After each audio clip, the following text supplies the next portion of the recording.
ଭଦ୍ରକ ଜିଲ୍ଲାରେ ଚନ୍ଦନ ବଜାରରେ ଥିବା ରାଧା ଗୋବିନ୍ଦ ମନ୍ଦିର ଆସ ଯିବା ବୁଲିବାକୁ ଏବଂ ସେଇ ମନ୍ଦିରର ବହୁ ରହସ୍ୟ କାହାଣୀ ଆଜି ନନାଙ୍କ ପାଖରୁ ଜାଣିବାକୁ ପାଇବା।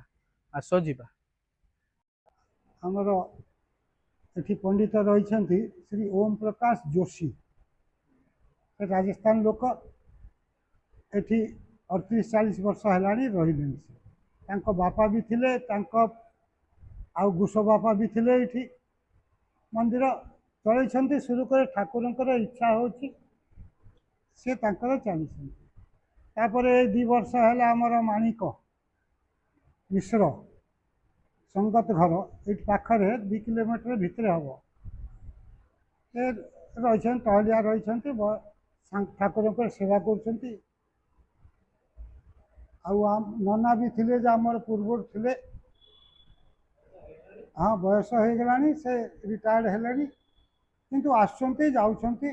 ପ୍ରେମ ଭକ୍ତି ଠାକୁରଙ୍କ ପ୍ରତି ଅଛି ତାଙ୍କର।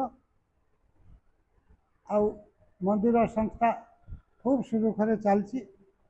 କମିଟି ଅଛି ଏଠି, କମିଟିର ସେକ୍ରେଟାରୀ ପ୍ରେସିଡେଣ୍ଟ ସମସ୍ତେ ଅଛନ୍ତି।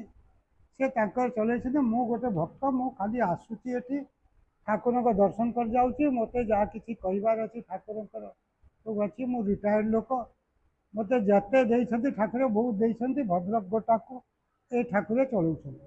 ଇଏ ସତ୍ୟନାରାୟଣ ଠାକୁର। ଆଉ କିଛି ମୋ ନାଁ ଗିରଧାରୀ ଗୁପ୍ତା, ଗିରଧାରୀ ଲାଲ ଗୁପ୍ତା। ମୁଁ ଏଇ ଚନ୍ଦନ ବଜାର ବାସିନ୍ଦା। ମୋତେ 76 ବର୍ଷ। ମୁଁ ଏ ମନ୍ଦିର ବିଷୟରେ ଯାହା ବାପାଙ୍କ ପାଖରୁ ଶୁଣିପାରିଛି,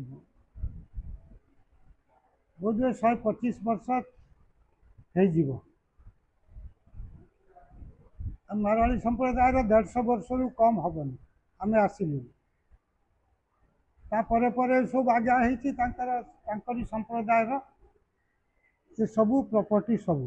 ଠାକୁର ବିଜେ ଅଛନ୍ତି ଆମର ସତ୍ୟନାରାୟଣ ଠାକୁର, ହନୁମାନଜୀ ଅଛନ୍ତି, ହଁ, ମହାଦେବ ଅଛନ୍ତି, ପାଖରେ ହିଁ ଅଛନ୍ତି ଏଇଠି। ଆଉ ତାଙ୍କର ସଂସ୍ଥା ଅଛି, ସେ ତାର ଚଲାଉଛନ୍ତି। ଆଉ